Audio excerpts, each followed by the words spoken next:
Hear that? That's the sound of a patient whose health data is protected from a cyber attack. And that's the sound of a financial system that's digitally secured from bad actors. Right now, there's an invisible war being fought on a digital battlefield that impacts what we do every day. That's why at Peraton, we do the can't be done to help protect the vital systems we rely on. Because if we don't, the alternative is unimaginable. Peraton.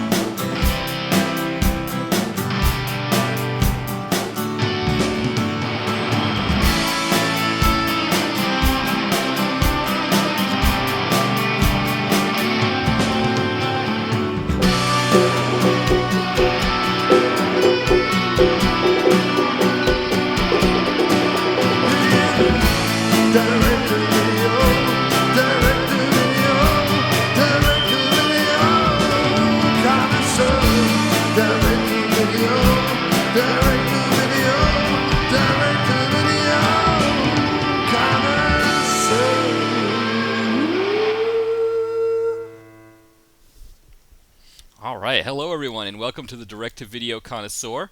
I'm Matt, and as always I am joined by Jamie. Jamie, how are you this evening? I'm doing well, as always. All right, excellent. And I know Jen is in the audience, my lovely wife Jen. How are you, Jennifer? Of course, everybody. Hey. I was going to say, everybody who's listening to this podcast later is going to be like, when is that, when is the Jen say hello part happen? And so I'll just let you know Brian that. should be out there somewhere. I was going to say. They know this is a live show, That's... so they can get it. There he is, so they can get over it. Hi, Brian. There we go. So now we're equal. We've got everybody up there. Perfect. Well, Jamie, I guess I figured maybe we should just jump right into this bad boy here. So what happened was we had a little bit of a miscommunication. So you can't stand not talking about it. Exactly. Well, this is a film that we're looking at today, Hit List. It's one that it came out a while ago. What was the date on it? Like 2012 or 2011? I wanted to say 2011, but yeah, that could be a mess up. But I think that's what it was. It's in that range. And I remember when it came out, people were like, "You should review it for the blog," and I'm like, "Well, I'm not touching it until it gets on Netflix, right? I don't want to waste a DVD in my queue on that one. You know how that is with the DVDs, right? Because you get like maybe 2 a week at the most if you're really on top of the DVDs. So I was like, no, I'm not wasting a DVD on Hit List. I've got Dolph Lundgren movies to do. I've got other, bigger fish to fry. So then when it was finally on Instant, I was like, oh, yes, let me do it. And so there is a review that I have up. So if you just go to mattmovieguy.com, and if you go to the A to Z archive, you can find it. Also, this is the last Cuba Gooding Jr. film I review, which actually doesn't sound right because I did Machete Kills. So either I forgot to put Cuba Gooding Jr.'s name in the tags for Machete Kills, or it just didn't like that I tagged him in there. It said to hell with you. We're not putting his name in there. I was going to say the movie had so many people in it that it's possible that maybe there were just too many tags. I don't know. Yeah, I guess that's possible. Mm-hmm. And so, go ahead. This movie, did it have a theatrical release or was it straight to video? Oh, that's a good question. I don't think so. It had a straight to video feel to it, but sort of a high end straight to video. Well, right. So it's just enough to where it could be on that cusp, to where I actually could believe that it was a sort of a lower end thriller. Yeah, I was reading thriller while I said that. You read the word thriller in there, right? Or it could be a lower end theatrical release, but so it said just the budget was $6 million, but it doesn't really talk about any box office numbers. I think it must have been straight to video because it played at the Phoenix Film Festival in 2011, and then it had its DVD premiere. That was in April, and then in May it had its DVD premiere here in the U.S., and then the rest of the world sort of got it after that. So I'm guessing it did go straight to video. So, we're well within our. It's okay. Yes, we're in the DTVC, and of course, we've done some legit big screen ones before, but this one, I think we're okay in calling it direct to video. It's close enough. Now you had seen it on Netflix, and you're a fan of Cole Hauser. I am that, and that's exactly what drew my attention to it. I was just sort of flipping through because for some reason I was under the impression that I was supposed to be responsible for picking a movie, and I was like down to the wire and like, oh God, I got to pick a movie. So I went and I just looked. I went on Netflix and I was scanning all the actions and action thrillers and any new action films, anything I could find that might fit our needs and make you happy. And Yes. and the name and Cole Hauser just sort of popped out at me, and I am a Cole Hauser fan, so that I jumped on that immediately. I'm like, hey, what about this one? Mm-hmm. And then of course it turns out you had already reviewed this one in print, but you were okay with doing this one, so. Yeah, because looking at the film itself, I thought it had a lot of things that would, I think at the time it was one of those movies that when I reviewed it, I actually kind of wanted to discuss it more. Because it had a lot of good and a lot of bad in it, I guess, from my end, and I wanted to kind of dive into that stuff. So when you said it, I was like, yeah, why not? Let's and it kind of of course it's good too. It's I don't have to watch a movie this week for it either, but it was nice to go back to that review and kind of refresh my memory on what happened in the film. And once I did, it brought it all back, and I was like, okay, I remember exactly how this film went, and what I enjoyed about it and what didn't work. So yeah, I was really happy to have this one be our film this week. All right. Well, good. Yeah, well then why don't we jump right in on what did you think, Jamie, as far as the film overall? Any initial thoughts? Well, I liked it. I mean, we ended up giving it a 3 on Netflix, which is just liked it. Mm-hmm. It was very formulaic. Mm-hmm. I mean, it was not really hard to pick out what was going to happen, except they did do a couple things differently than I thought that they would. So good, good on them for that. But I mean, for the most part, it was pretty much laid out for you. Mm-hmm. But I mean, like I've said numerous times on this show, action film plots, they're best when they're simple and straightforward, because then you don't get bogged down in trying to confuse the plots when you're trying to watch the action. And so I don't necessarily think that's a super bad thing. I mean, it wasn't very inventive or creative, but what it did do, I think it did well. I think the performances were good. Cole Hauser, he pretty much did his character arc exactly the way that I thought it would.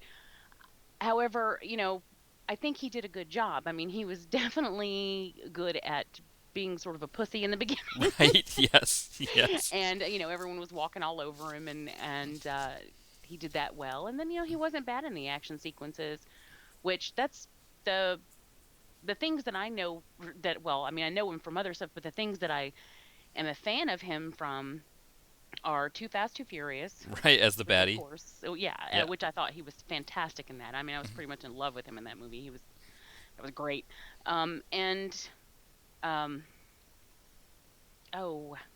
Pitch Black Yes. was the other thing. And of I was course he thinking was of that like one. he had parts in like Good Will Hunting and Dazed and Confused and stuff, but it in places that I've seen him before. But the performances that really stick out to me were Pitch Black and Too Fast, Too Furious. That's where I remember noticing him, like really noticing him, and particularly Too Fast, Too Furious. And so from then on, ever since that performance, whenever I see his name, I'm like, oh, goody, So, Yes. and I think he did well here. And Cuba Gooding Jr. I think he did well. One of my favorite scene was there's the bar scene where they first meet, Mm-hmm. and then they start having this conversation, and it's a pretty well written conversation. I like that. I mean, Cuba Gooding is laying down why he is now Alan's only friend, because everyone else is bullshitting him, and he's the one who has the guts to tell it to him straight, even though they just met. Mm-hmm. And I like that. I think that there was some pretty good dialogue there, particularly the stuff delivered by Gooding. It wasn't bad at all, and I think that it had its tense moments, it had its action-packed moments. Like I said, the resolution pretty much was step by step, but overall, it was good. It's definitely on the higher end of movies that we've talked about, I think. Yeah, see, for me, this is where I had a problem with the film, and it actually was kind of in the action. And again, I like the film too. I think for me, I gave it a 3 as well. So I think we're coming at it from the same overall as far as Netflix is concerned. We both are going the same place. But one of the things for me was that I thought, especially you talked about that bar scene with Cuba Gooding Jr. and Cole Hauser. I felt like this film really had a how do I want to say it? Like a Strangers on the Train kind of Hitchcockian feel. Wow, that is so funny because during that scene, Brian goes, "What is this, Strangers on a Train?" Mm-hmm. And then I went, crisscross. Right. Yes. So yeah, you are not alone in that. He actually picked up on that before I did, but then once he said it, I was like, I can totally see that. So, you're not alone. Yeah, and so I guess for my end of it, I thought that aspect of it was really working for me. I liked that, and I almost felt like the action just kind of I don't know how to explain it, but the action kind of jumped in and hurt a little bit of it for me, because one of the main things was I felt like it prevented Cole Hauser's character from having to actually resolve the situation. It seemed like he just kind of got out of everything because we just have this huge massacre at the end at the police station where Cuba Gooding Jr. kills 25 people at the police department. I'd hate to think what would have happened if he ended up at the if he what do I want to say if he ended up at the hospital, right? That would have been pretty bad. But, oh man, you would have been just in yes, tears. Right. All those medical professionals. Oh, but as it was, I was going to get into that one a little later, but that massacre, the fact that they were putting it on the TV, they had the audacity to refer to it as a hostage situation on the news, when in real life that would have been known as the massacre of Spokane. We would have had baseball the sports teams would have been paying tribute to the victims, the police officers that lost their lives that day. It would have made national news. It would not have been a local hostage situation because while, yes, to us in the movie, Cole Hauser and his wife were very important characters, they're not any less or more important than police officers, except for, I guess, in movie world, where if you're an extra, you can be killed at a whim, and nobody really cares about your death. Yeah, they may as well be wearing red shirts. Right, it's just the hostage situation for 25 deaths. But I kind of felt like that action element, it prevented Cole Hauser from having to figure out how to fix things, because really he just goes to his wife, and Cuba Gooding Jr. is trying to mow down police officers and just kind of, as opposed to maybe having to try to really work his way out of this situation where he's been, he's been accused of crimes he didn't commit because he's the only one who's connected to these people who are being murdered. You think with a Hitchcockian film, of course, they would never, Hitchcock would never gone the 25. You wouldn't have been blowing up cars and stuff either. So he wouldn't have gone that route anyway. But I think he would have developed something, I think maybe it's almost where the writing let them down, where it was so good, they started so well, that they almost couldn't bring it home until they started blowing up cars and killing off cops. It's like, wait, we're veering off track here. We're about to make a good movie. I mean, because Cuba Gooding Jr. and Cole Hauser, like you said, they hit their character notes so perfectly. Yeah, I really think that they did. I believed them. I mean, the first time we see Cole, I almost called him Wings. I know. Which, by the way, he is incidentally the son of Right. Wings Hauser. And apparently he is determined to follow in his father's footsteps. Right. Yes. But whom I am also a fan of Wings, so that's okay. I like Wings Hauser. Mm-hmm. But the first time we see Wings, Cole. Cole, right? Yes, Cole or Wings. Yes. He already has a black eye, and Right. which is funny because I was looking at him, and I'm like, is that a black eye, or does he just look really bad? Is he looking bad these days? And then of course it turns out that no, he didn't. that. That is a black eye. Right. Yes. Um, Right. but immediately he spills coffee on himself right before he's supposed to go to this meeting so that he can get a promotion, which he does not get. It's given to the new guy, and then once he finds out, he's upset about that, and then he goes home and finds his best friend at the house with his wife, and it's just like one thing after another. And then the poor guy goes to a bar to drown his sorrows, runs into Cuba Gooding Jr., tries to make nice with him, and then Cuba's response is a very classy, what is this, some kind of fag bar? Right. Yes, right. Which, like, damn, this poor guy can't catch a break. He refers to himself as the human punching bag, which he definitely is. Mm-hmm. And I think that watching who he is in the beginning of that, I believe it. Good job. Especially since I'm used to seeing him in different types of roles. Mm-hmm. Like this is definitely nowhere near the character that he played in Too Fast, Too Furious, who was this got his shit together mob boss guy.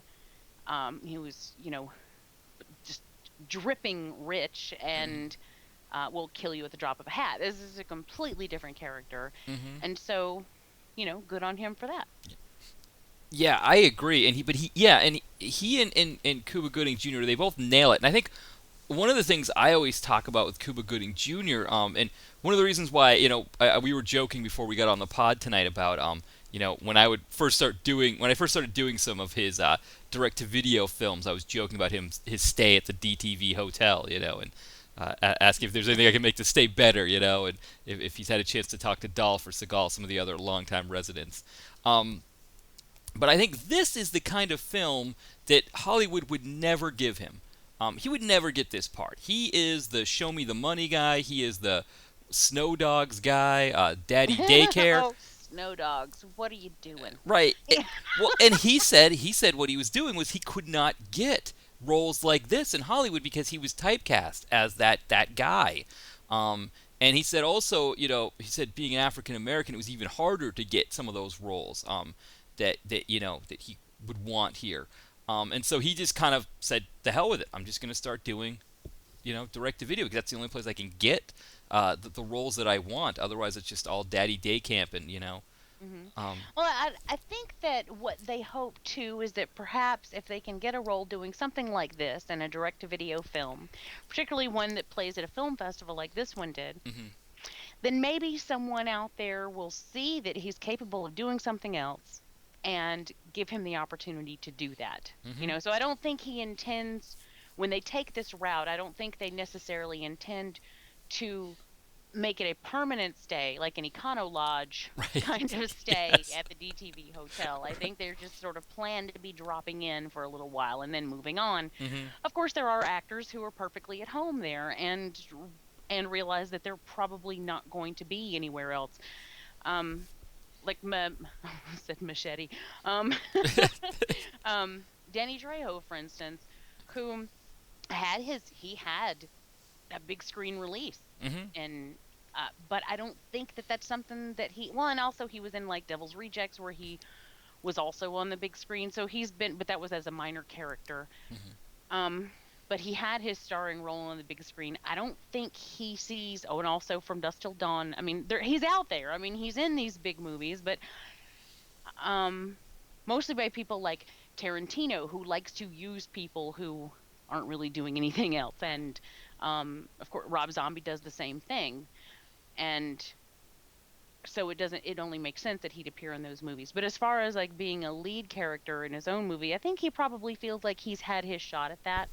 And particularly at his age, I think he's probably at home living in the direct-to-video world. But for someone like Cuba Gooding Jr., who still is, he's young and he's got a lot ahead of him and he can do action. I don't think he wants to stay here forever. Yeah, I agree. And, that's an interesting thing, too, you bring up, because I know John Cusack had talked about that, that it's kind of like you have a certain shelf life. And I guess for guys it's a little bit longer, but I think maybe when you're stuck into a certain type of role, maybe that shelf life shrinks faster than you'd expect. And, I think in Cuba Gooding Jr.'s case, I think that's the thing, is that he needs to get, he needs to turn down if somebody comes to him with some short money, doing daddy daycare or whatever, you know. What was the film? Do you remember in Autofocus the film that uh, what's his name? Why can't I think of his name? All of a sudden, I'm drawing a blank here. Um, the guy from Hogan's Heroes. Why am I? What happened there?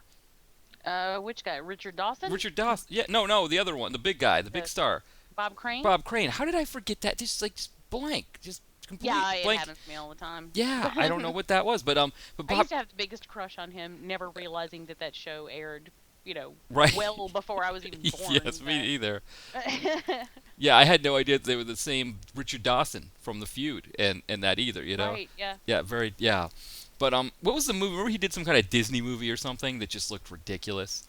Bob Crane? Yeah, they showed it in the film like it was like a short thing that he did. Oh. Yeah. Oh, Oh. J.D. Brandon, Jen just wrote it's fuck time. Great one there from Autofocus. Remember did you ever see that movie Autofocus?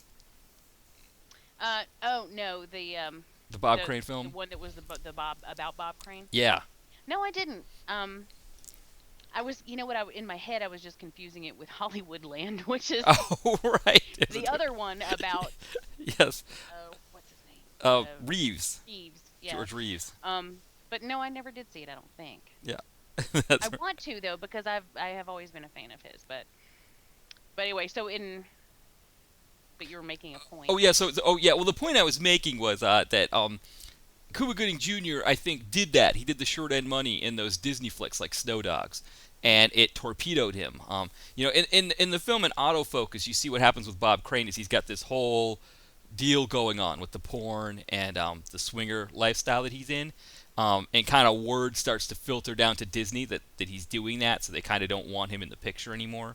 But it's one of those ones with like doing the whole water skiing with the the screen in the background showing water going by, and the whole thing is hilarious. It's a great movie. Jen and I just watched it again recently. We had both seen it separately before we were together.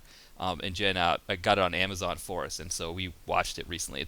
It's a great one. I recommend that. I'm not that I know we're talking about hit list here, but just as an aside, Like that ever stops us before. I know. Just throwing in a second review for this one's on the house, guys. You don't have to.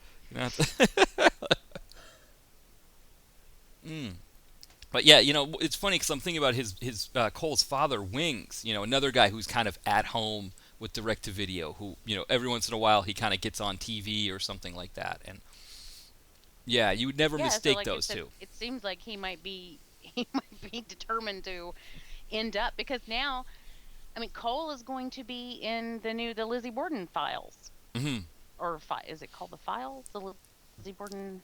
I think that's the name of it. The television show that is being adapted from the film that was just on Lifetime.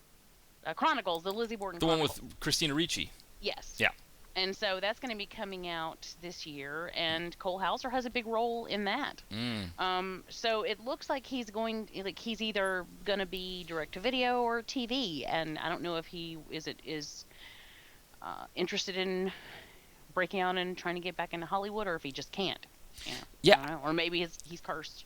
Yeah, I think you've really got to catch on in Hollywood now. You've got to be like is it David Morse? Was that the guy who was on St. Elsewhere, who had a big career in the '90s and early 2000s as a character actor? Yeah, he was like in The Green Mile and Long Kiss Goodnight. That one? Yeah, exactly. Yeah, the Rock. I think he was even in. Yeah. I love him. He's great. Yeah, he's I remember growing up with him in St. Elsewhere, and then suddenly there he was in the '90s, just doing all these movies, all these parts, and it seems like that's the only way for a Cole Hauser maybe to catch on in Hollywood is to somehow become David Morse. Well, good luck with that. Well, what's David Morse doing now? Did that do him any good? I don't know. Well, he got to be in a lot of movies that were, everybody knew him as that guy who didn't remember him on St. Elsewhere. But like you mentioned, like John Cusack earlier when he was talking about, having a shelf life and all of that. And it's just, it seems weird to me because you do have some men who manage to hang on and they have a very successful career in mainstream Hollywood all the way up until they're ancient. Mm-hmm. And then you have some who like sort of they they like wax and wane. Mm-hmm. Some they'll pop up on occasion and then they kind of dive back down for a little bit and they'll pop up on occasion. Like Nicolas Cage was huge for a while. Yes. Huge. And now I see his name pop up constantly in DTV stuff. Mm-hmm. I'm like, what's he doing? I mean, can he just not bring in the money at the box office anymore? Because I think people have gotten to the point where they don't necessarily take him all that seriously anymore. And especially after he did things like the remake for The Wicker Man and Well, the Wicker Man, the Weatherman, the the Matchstick Family Man, the Family Man. Yeah. Oh my God, he was doing all Matchstick Men. He just, it was like this thing. I think now didn't he do a remake of the Left Behind series? Was that I know A new that there was adaptation. one. I'm not 100% positive whether he was in it, but I know that there was one. I thought he did the new I think you may adaptation. be right. Yeah, which like he has this big thing I know with comic books. Like he feels like they're kind of the modern mythology, but I think he also maybe has like a fascination for the Bible in a similar way as like the storytelling aspect of the Bible. But I don't know. It kind of makes me wonder. I mean, why you would attach yourself to a project like that? But who knows? Because his hair is a bird. His hair is. Jen was talking about she loved him in Moonstruck. I mean, yeah, I did too. Valley Girl is one of my favorite ever performances of Nicolas Cage, and that was super early. That may have even been his first. Yeah, it was either that or Fast Times at Ridgemont High, that small part he had working with Judge Reinhold. Oh, yeah. Yeah, I mean, so I loved him from way back, and he just sort of seemed to morph into weirdness. I don't know, as he got older. But, like, I was even, like, back in Gone in 60 Seconds when they did the remake for that, I loved him in that. Mm-hmm. I'm crazy about that movie. Nobody likes that movie, but I really do. Like, I love the soundtrack. I love the characters. I love everything about that movie. I never saw that one. Oh, really? Well, we should. Well, it wasn't. It was a big release. But That's I mean, okay. If it's on time. Netflix, yeah, we'll take a look at it. But yeah, it's got Vinnie Jones is in it, and Angelina Jolie, and Right. Nicolas Cage, and good cast. And anyway, but talk about getting off subject. We're not talking about Nicolas Cage. We He's lost. not even anywhere near this movie. Because we're trying to figure out how Cuba Gooding Jr. and Cole Hauser can find their way onto the big screen again. That's Yeah. Yeah, we're working it out, and we're looking at other casualties and other success stories, and I don't know if we've ever been able. We figured it out with Cole Hauser at least, right? We've decided that become David Morse, and that will work for him. Cuba Gooding Jr. is a little harder because it seems like our only examples now are people that are done, like Nicolas Cage or John Cusack. I think is in the same boat. So I wonder if maybe I don't know. Maybe they could pick up. And I mean, he didn't start out. Cuba Gooding Jr. didn't start out as an action guy, but I don't think he did a bad job here. I think he did a just fine job. Mm-hmm. So, but Tom Cruise didn't start out as an action guy either. Right. Of course, he made the turn a little bit earlier, I think. But well, maybe not. I mean, because when did he make? Was it like the Mission Impossible series, or was it even before that Tom Cruise turned toward action? I want to say because I think Top Gun and Days of Thunder were action, but not the same kind as Mission Impossible. Yeah, but then he's doing Jack Reacher, which I loved. I need to see that. So I mean, and he's still out there, and a big fan of his, but he seems like you'd think, wow, is he not done yet? Right. I feel like he's been around forever, but no, he's not done. He's still going, and he's doing action roles. Mm-hmm. So Liam Neeson. I was gonna say an action guy, but look at him, and that's all he does these days. Which I don't think he's very happy about.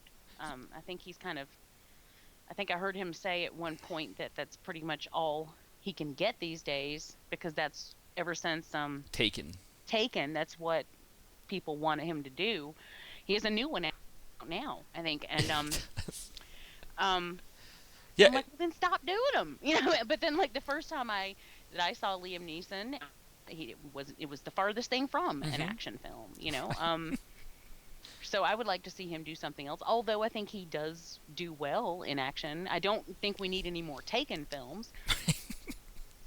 But You know, There isn't any uncovered ground from the first three that you really felt you didn't get in those first three that you needed in a fourth one.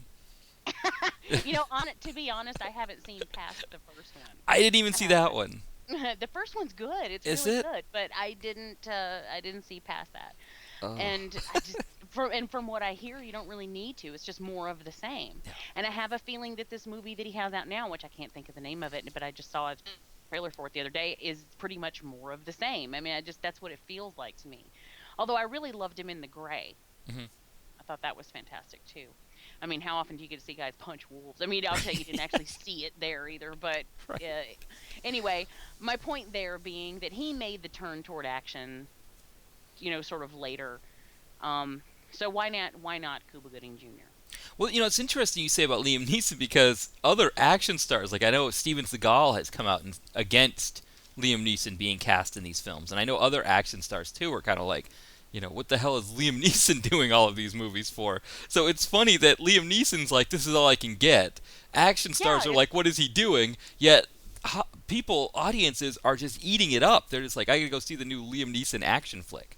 well, I mean, like I said, a lot of them have been more of the same. But really, I like seeing him on screen in an action role. I think he's, I mean, because he's a good-looking man. He's tall. He's very tall. Mm-hmm. I don't know if you guys watched the Oscars this past weekend, Mm-mm. but he was a presenter, and he's so tall. He's so incredibly tall. So he can be imposing, but and he has this great posture. So he's just, I think that, that he does well at it, and I enjoy seeing him on screen in those roles. That doesn't bother me at all, but I can see where other action stars are like, damn it, he doesn't even want to be here. Exactly. I want that role. Yeah, that's funny. I didn't think, because one of the things when we were going through this film, and it kind of just hit, we were trying to figure out what to do with Cuba Gooding Jr. My first thought was like, well, maybe he could do action, but no, everybody's expecting Liam Neeson for that, and I think, the moment you get Cuba Gooding Jr. in there, people go, Snow Dogs, show me the money. I'm not watching this. But I remember when Taken came out, a lot of people Tom were. Cruise was in Show Me the Money. Tom Cruise was played opposite him in the same movie, and look at him. So of course he wasn't all Show Me the Money, but he was singing Tom Petty at the top of his lungs in that car. Yes. So I mean, he's done his silly things, and hell, he's even made a fool of himself on television a couple of times, and yet he still manages to bring in money at the box office. So. Yeah, that's a good point. I mean, but see, I think that's the rule. Maybe there are rules that are different for, the main star and the guy who gets Best Supporting Actor. Um, you know, Good point. yeah, you can't move out of it as easily. Maybe that's another thing for Liam Neeson is he was always the main guy in his films, for the most part. And I mean, I guess he did do Darkman and stuff like that in the '90s. But what was it, Rob Roy? Yes, and oh hell, Ethan Frome, Mm-hmm. which he was excellent in, Mm. and of course Tane Wind. I think Nell was probably the first thing I remember him from. Mm. So the first time I remember seeing him or knowing who he was in Nell, which is about as far from an action film as you can get. Yeah, for me it was Darkman, and it was his wife Frances McDormand freaking out about him winning, getting the elephant at the, remember that in the prize? Mm-hmm. He gets the elephant and he breaks the guy's hand because and he's like take the elephant. She's like, I don't want the elephant. He's like, take the fucking elephant, and that was like our big That was pretty good. Yeah, I love that line. Take the Oh, fucking Brian says, don't forget Crawl. Crawl. That was another great one. Oh my, I remember that one used to be on TV all the time, and you'd see like that opening with like the spinning thing there that would shoot across the screen and say Crawl. Oh man, that was. I mean, you'd just be like, "Oh, Kroll's on, change the channel." I don't know, but you know what I mean. It would be like in the afternoon or something on a Saturday. I didn't even remember and then don't forget about the Star Wars films, of course. Oh yes, Qui-Gon Jinn, yes. Oh, that first Star Wars movie. Oof. Yeah, with the Phantom Menace. Mm-hmm. Yeah, and I was so excited to have Liam Neeson in a Star Wars movie. I thought it was gonna be great, and it was like a 2.5 hour long prologue.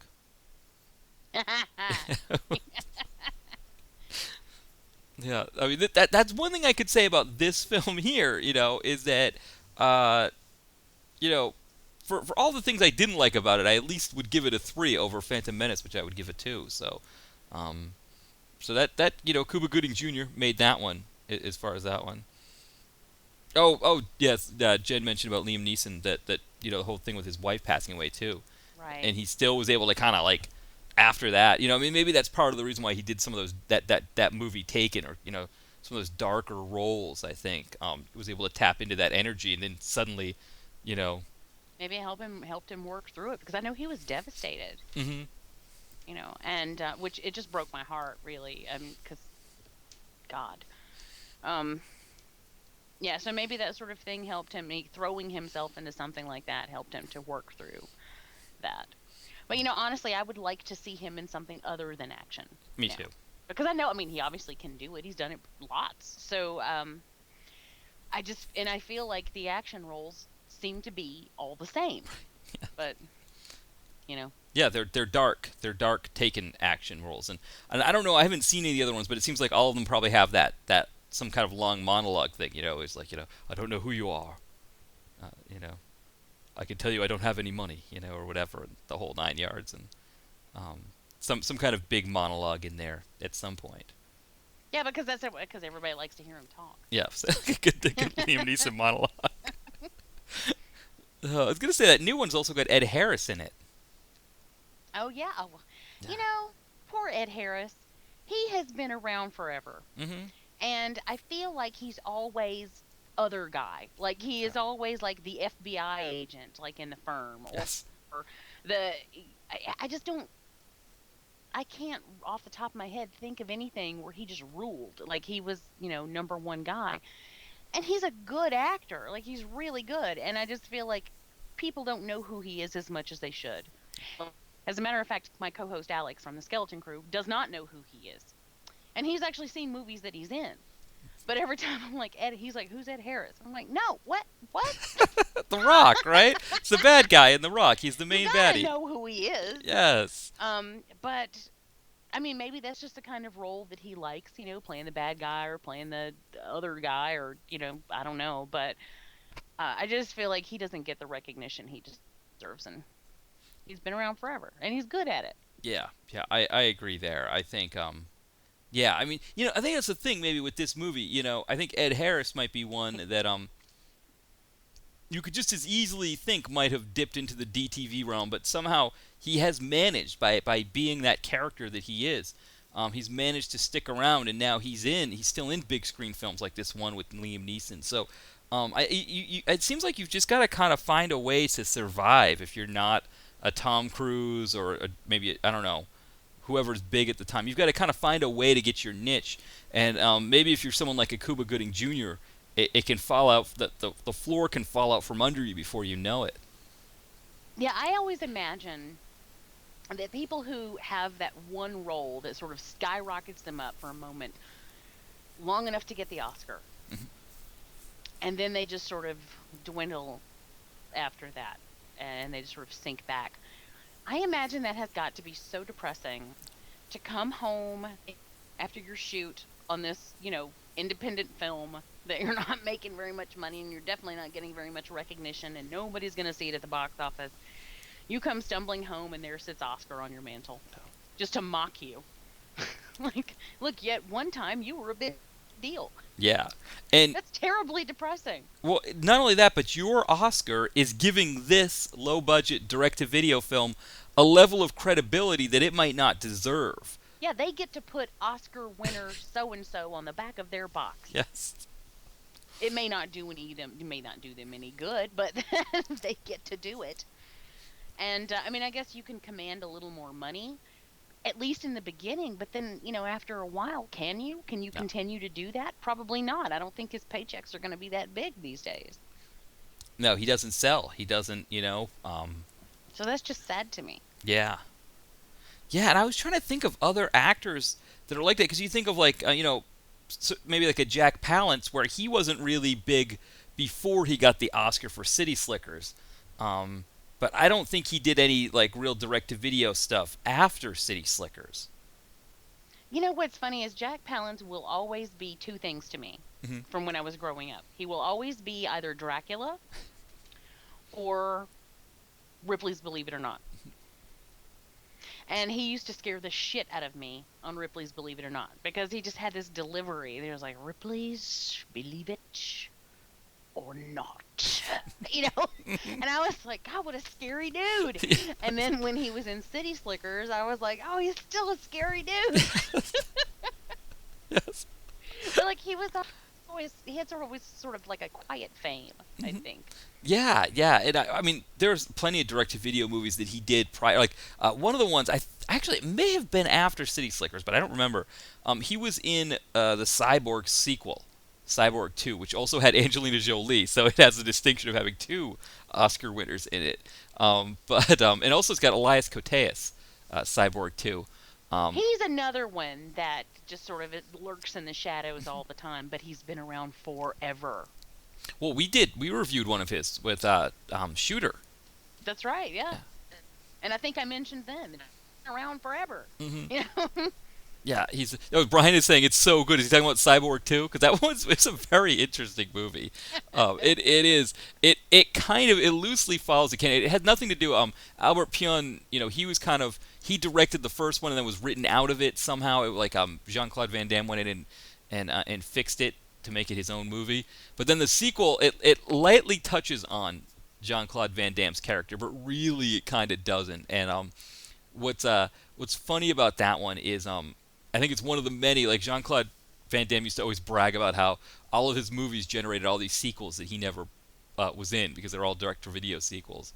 But I think maybe out of all of his sequels to his movies that he wasn't in, Cyborg 2 might have been one of the best. There was Cyborg 2, and if you've ever seen, I know this one's on Netflix. We should maybe watch it sometime. Bloodsport 4. I didn't realize there were that many of them. Yeah, the three of them. They have this actor Daniel Bernhardt, who I don't know if you remember. I actually like Bloodsport. I don't think I've seen any of the sequels, but I did. That's one of the few Van Damme films that I do like. Yeah. These sequels are not the best. This guy Daniel Bernhardt, he's Swiss, but he's kind of like a poor man's Van Damme. And in the fourth one, it doesn't really follow anything to do with the previous two. And of course, the two before that had nothing to do with the first one. But this fourth one here, he goes undercover in a prison. There's like a prison kumite going on, and it's run by this guy who looks like Ben Franklin. So my friends and I just went with it that it was Ben Franklin who was organizing. As in Benjamin Franklin? As in the guy with the key and the kite, and All right. Yes. So we just always kind of went with it. There's nothing about him time traveling to the future or anything like that. Just there's Ben Franklin hosting a dark kumite. They called it a dark kumite because you kill each other at the end. Yes. So it was a pretty. It's a hilarious movie. I think it's shot in Romania, but it's supposed to be in New York. One of those jobs. Oh yeah. Yeah. We run into that quite a bit. Yes, yes. So, and unlike Cyborg 2, has no Oscar-winning actors in it at all.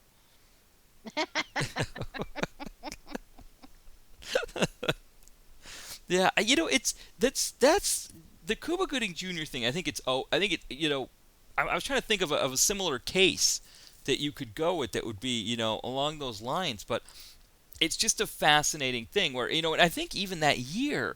Wasn't William H. Macy up for the same award in Fargo? Was that the same year? I don't remember. I thought it might have been, and people thought maybe he got robbed, which I don't necessarily know that he got robbed. That Cuba Gooding Jr. Was better at winning it. But, I don't think if William H. Macy had won, I don't think his career track would have gone the same way that Cuba Gooding Jr.'s went. No, I don't think so. Although I kind of worry about William. Although he's doing the Showtime show. Right. Now, and I guess that's where all his energy is focused. But I loved him in just about, in everything I've ever seen him in.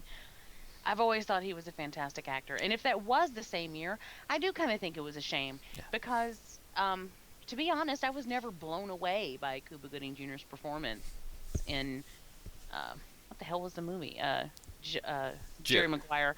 I don't think it was bad by any stretch. That's not what I'm saying. I just didn't think there was anything incredibly special about it. Mm-hmm. And I loved William H. Macy in Fargo. So if it was the same year, then I'm sad about that. But I mean, maybe he was better off. Maybe winning the Oscar was a curse. But see, I really don't think that's what would have happened. I don't think William H. Macy would have become what Cuba Gooding Jr. ended up becoming.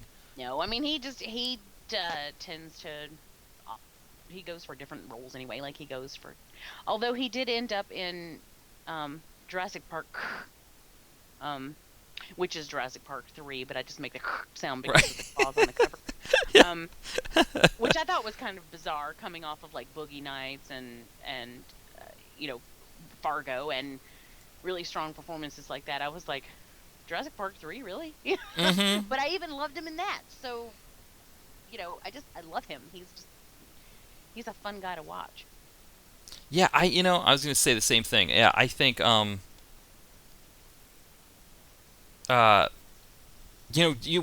H. Macy, he kind of got into those Paul Thomas Anderson films, and I mean, maybe that was something that he needed to. Cuba Gooding Jr. needed to do more of those. Maybe he was kind of like, just show me the money, and Yeah, well, because with Show Me the Money and Snow Dogs, I don't think he's going to be doing that. No. He's going to pick him out and be like, hey, come do this movie. No, I don't see it. Yeah, exactly. Jen mentioned Magnolia that William H. Macy did, which was a great role. So while he's doing that, what was Cuba Gooding Jr. doing? He was doing Actually, Pearl Harbor. Mongolia. Right. Oh yes. Well, that was yes. Is that autocorrect? Yes. Yes. I hate autocorrect. I think she may have been doing it from her phone. She may have. Yes, I know. It was auto. I was like, Mongolia. I'm not familiar with that. Let me look that up. Yes, he took place in Genghis Khan era Mongolia. He was the advisor. He was his English advisor, who had somehow wandered into Mongolia, riding on horseback with the big, the fluffy hood, shooting arrows. It's funny that that's the only Mongolia we ever think of, is Genghis Khan Mongolia. That and no, that's it. Yeah, I mean maybe if you go to a fancy dancy Chinese restaurant, South Park. Yeah. Mongolians. Yes. Stop knocking down my shitty wall. That's right. Yes. Exactly. Yeah, we don't. That's got to be hard. Bill and Ted. Yeah. Yeah. I think whenever I hear Genghis Khan, I always think of Bill and Ted. That's right. Oh my. Yes, exactly. I was going to say. Same thing with Socrates. Whenever anybody mentions Socrates, I always think how he loved San Dimas. Yeah, we got quite a I was going to say we got quite a history lesson through that movie. Yeah. Yeah, I never did check it for accuracy, but I know. Yes. But it wasn't bad. Actually, I had a professor it was a quantum physics professor say one time that that's one of the better time travel films out there, that they actually pretty much got it right as far as the theory goes. Oh, really? So I always thought that was interesting. Yeah. Probably the least expected. But it makes sense, they would have, George Carlin, you expect George Carlin to get it right. Oh yeah. I mean, he can't miss it. Yeah. My favorite between the movies was them playing chess with death and beating. I knew that's what you were gonna say. Yes, I just love that when they do a Battleship, and because you think of that movie, you think of the Seventh Seal, with the Ingmar Bergman with Max von Sydow, and it's just like, of course I hadn't seen that yet at the time, so I only just kind of I think I'd always grown up with that image of death in the movies, because of Bergman's film. But I never actually seen it. And I remember the Criterion version was used at a local record store, and so I picked it up, watched it, and I was like, wow, I just got even more of, I just, like, the whole time I just was waiting for Max von Sydow to beat him and then, pull out the Battleship or, one of the other games for them to play. Well, that would have been interesting. Yes. I guess that's the other thing, too, Cuba Gooding Jr., if he could have gotten into some Bergman films, but unfortunately he was a little late on Bergman. That is a pairing that I don't quite see happening either. But Yeah. I thought you were going to say if he could get into some board game battles with Yes, death. board game battles, that would be good. Maybe some board game battles with some higher ups in Hollywood would win him some better roles. Mm-hmm. I don't know. Because I don't know what he's done since then. This movie was what, 4 years ago So now, so going on, and if not so he, quite, and yeah, well, he did do a Dolph Lundgren film that I reviewed called that One in doesn't the help. Chamber. No, it doesn't help. He was the star in it. Dolph was actually the second guy. He was kind of the second of the two. But yeah, so it was Dolph and Cuba Gooding Jr. Of course, he did Machete. Machete Kills. That's right. He was Yeah. in that one. But yeah, One in the Chamber with Dolph Lundgren. Yeah, it was actually a really fun movie. It took place in Eastern Europe. I think he did a couple Eastern Europe films where he was like, but I think that may have come before actually. So yeah, since then I don't know, what else he's got in the can. I've got to think there's some other of these kind of deals. Um, he did one with Christian Slater called Sacrifice. Came out the same year, 2011. So Oh, I uh, have not seen that. I also, I like Christian Slater. I was not on the big Christian Slater bandwagon early in his career when he was doing the Jack Nicholson impressions, and right. I was, I liked some of the movies he was in. Like, I really love Heathers. I've always loved that movie, but I just. I wasn't like drooling like, oh my God, Christian Slater. Like, I enjoyed Gleaming the Cube like everyone else did, and I enjoyed the Underground Radio movie, which I can't Pump think up the of what. volume. Pump Up the Volume, Yeah. quite a bit actually, but I just wasn't like, oh my God, Christian Slater. But in later years, in recent years, I have come to appreciate him more. And he was in a TV show a couple years ago on Fox that didn't last, Right. sadly, but I thought he was really great. So, he's one. I mean, sometimes that happens. Sometimes I tend to appreciate actors more as they age and mature. Tom Cruise is the same way. I I enjoy watching him much more now than I did, you know, back in the early days. Yeah, well, Tom Cruise is an interesting one actually. Now that we think about with him, because I kind of liked his early stuff. I just kind of was like a fan in a sense of like just not like he's a major actor of the craft, but I always kind of liked it. But he's one that after all the kind of craziness on Matt, on the Today Show and Oprah and all that Mhm. jazz, he kind of did take a hit. I know he did a film with Robert Redford called, was it Lions and Lambs or something like that? That was pretty much direct to video. It got very little release. And I think he was kind of on the way out, and I don't remember what film he did to get himself back into things. I know that the Mission Impossible film Ghost Protocol that he did with like Jeremy Renner and a few others. I still haven't seen that one. I've heard it's really good, but I think he like did a large like amount and to produce that film and kind of keep move that one forward. Well, it was probably what kept him afloat, and I guess that was a good move on his part. I remember he showed up at the end of what is that movie where he showed up at the end and he was doing this like spoofy performance of an executive guy. Oh, Tropic Thunder. Oh my Tropic God, I Thunder. love that. Oh, God, that was great. Um, that's when I was just like, you know what? I love the shit out of you, Tom Cruise, because I mean, he was pretty much.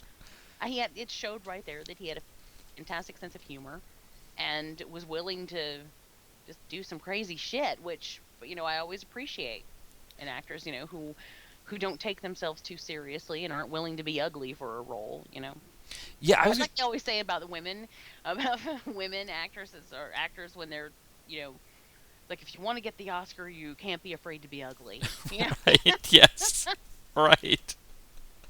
But at the same time, I mean, I guess it's kind of true, and I do respect and appreciate that when someone is willing to put their role before their image. Yeah, I remember thinking about that one too because that was the year when he did Tropic Thunder. That was the year that Dark Knight came out with Heath Ledger, and of course, Heath Ledger had passed away, and the Oscars had already snubbed him for Brokeback Mountain, which he should have won, and I don't know if they were afraid to give it to him because the characters were openly gay or something, but they snubbed him on the Oscar for that year, and so there's no way they couldn't give him the Oscar the following year for the Joker in Batman Returns. But I thought, oh man, if Tom Cruise was ever going to win it, that would have been the role for the Best Supporting Actor for him. It was just so good, that character, that executive. He has that one big. Because remember Matthew McConaughey plays Ben Stiller's agent, and he has that big monologue about you're trying to you're busting my balls or sucking my nut for a TiVo for guy who was eighth or People Magazine's eighth hottest man in the world, 1998, something like that. Like it was just like this, but it was much longer. I mean, the whole thing, he just nailed it so well. I think that was a really fun movie. Yeah, I love my that one. favorite part though were like the spoof trailers. Yes. That each, showing what each of the actors had come from, and that was great. Yes, with Tobey Maguire. Yeah. What was it? Robert Downey Jr.'s character was like Robert Downey Jr.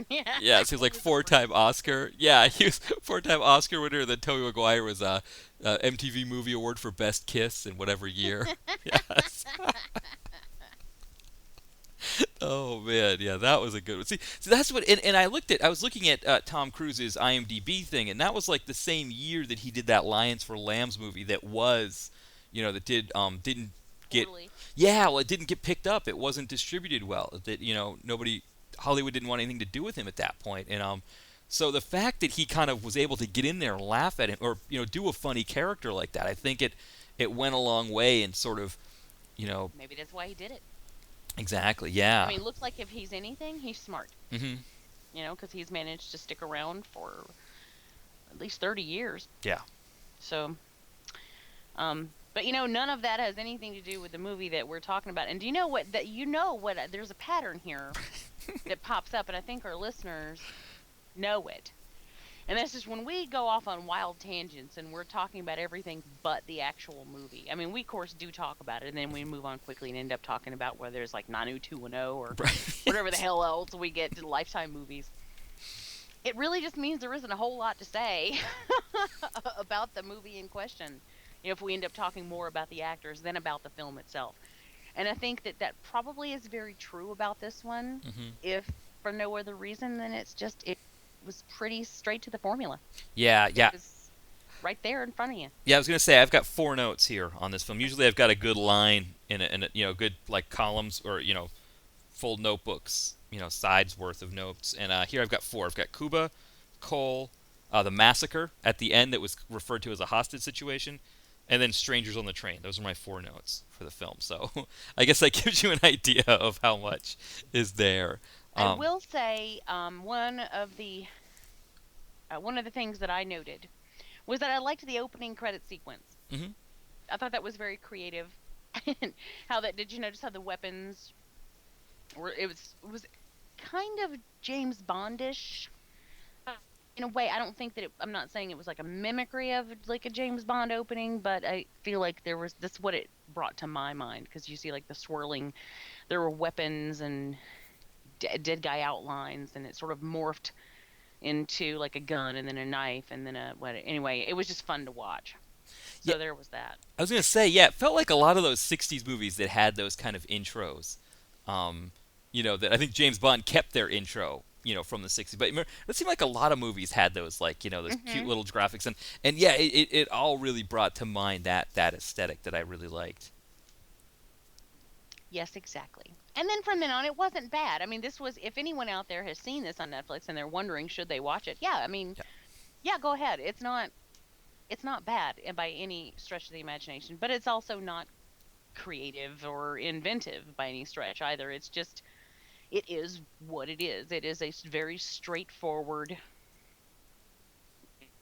flick. I mean, it follows the formula, and it follows it pretty well. Like I said, they did a couple of things slightly differently than how I thought they would. I kind of pictured Cole Hauser's character being strung along as being presumed guilty much longer than he was.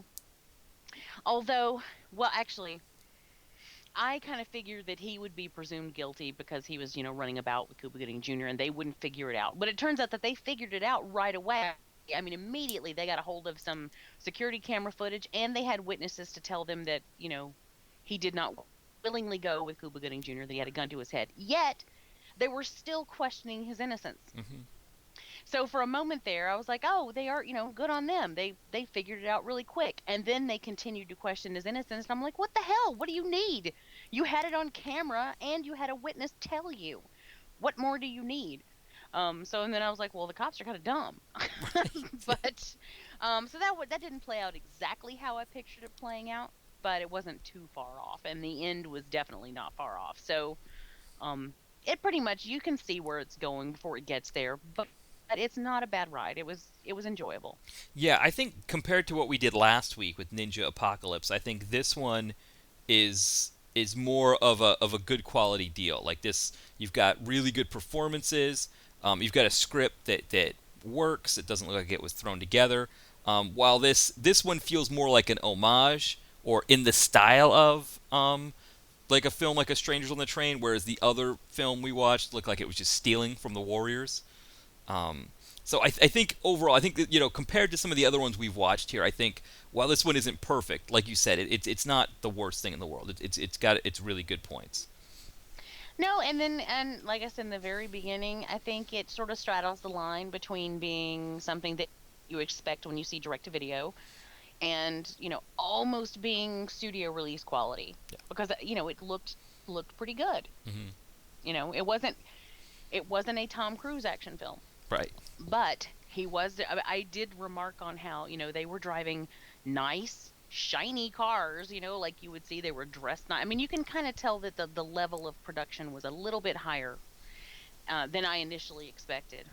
Plus, they had some good chase scenes, some good car crashes, some good, it wasn't bad. They didn't skimp on that stuff. So, and you said the budget was what? Like 6 million. Wow. Yeah. Okay, that just floors me right there. Yes. It does. That they could make this entire movie for Yeah. and how much money did poor Cuba Gooding Jr. Well, with his Oscar make? they must have made it in Canada. That's probably. Oh, okay. Yeah, something like that. Yes. No, they may not have made much. He may have just taken it for the role. Yeah, well, that's true. Yeah. That's true. So I guess I think we're both kind of on the same page here. We've both given it a 3. So I think for us to give a film that we're reviewing on this podcast a 3, I think that says something about whether or not you should watch it. I think that's good for us. We're usually in the 2 range. Yeah. Yes. Yeah, I mean, yeah, give it a watch. It says it won't hurt you. It won't bite. All right. Well, then why don't we take a look now while we've got a little time left? Jamie. Or actually, why don't I go to mine first? Because again, I have. So it is official. The New Year's resolution is off. I did not get the post in a week. I am behind. So hopefully I can get something up soon for everybody. Maybe on Monday I'll have something up. Hopefully legendary. That great Dolph Lundgren Scott Adkin flick we watched. But yeah. So that's the quick the short info that I had to report on my frontier. That other than this podcast, I haven't been doing anything else. So how about you, Jamie? What are the other projects you've got going? Well, I'll tell you, I typically have my music show on Tuesday nights. I did not get to do that show last night. And what happened with that is I was recording another show earlier in the evening, and it just sort of leaked into my prep time for the live show. And there was just no way that I was going to have time to be prepared. So I postponed it. So that show's actually tonight. Oh, wow. So I'm going to be doing that at 11 o'clock. So just in 2 hours, I'm going to be coming back doing Insomniac's playlist tonight, where I'm going to be doing TV shows from the 70s. Oh, not bad. So, that's what I'm doing there. On the Skeleton Crew, we just did the very show I was recording. We had Brian on to talk about Lovecraft because my 2 co-hosts on the show were not familiar with exactly how he has influenced the genre and what he brought to the table as a writer back in the day. So we brought an expert on to kind of give them a little info, and that expert just happened to be Brian because that's what he does. So that was a really good episode, and it's going to be coming out, I think, on the 1st.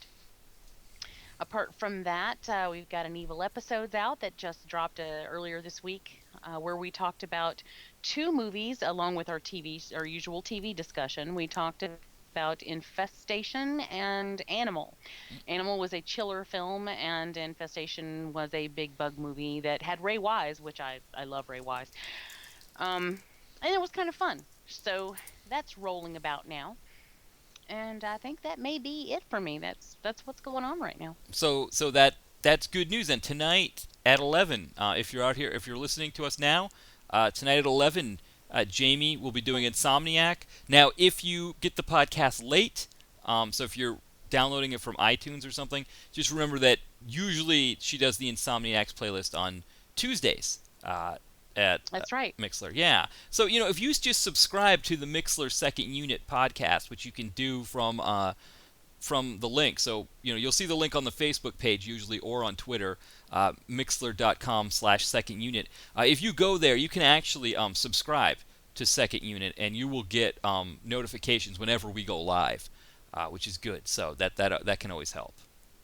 Oh, I didn't even know that. Yeah, I will add that to my announcements tonight. I had no idea. Yeah, so I follow Second Unit, and so I get an email notification whenever anybody's on. So that's usually how I can tell before I even jump. Has anybody gone since we went last week? No. Oh, yeah, I didn't think so. Okay. Yeah, so nobody else is. Yeah. Yeah, Brian was like, "Are you going to be cutting into somebody else's airtime if you do the show tonight?" I'm like, no. No.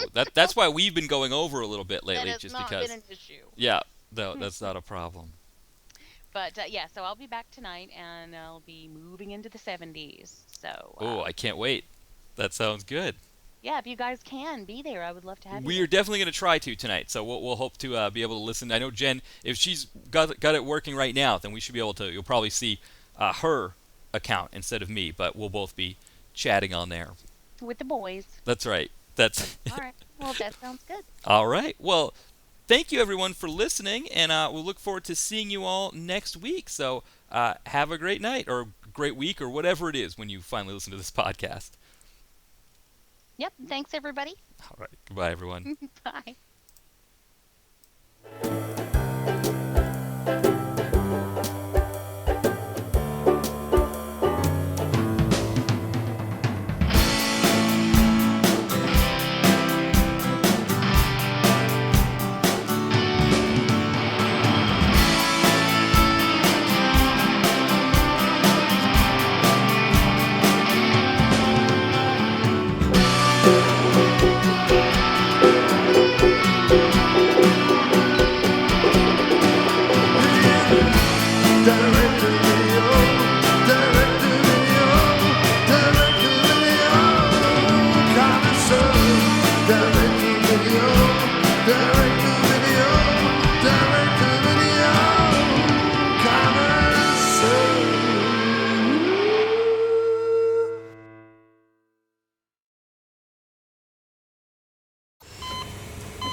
Hear that?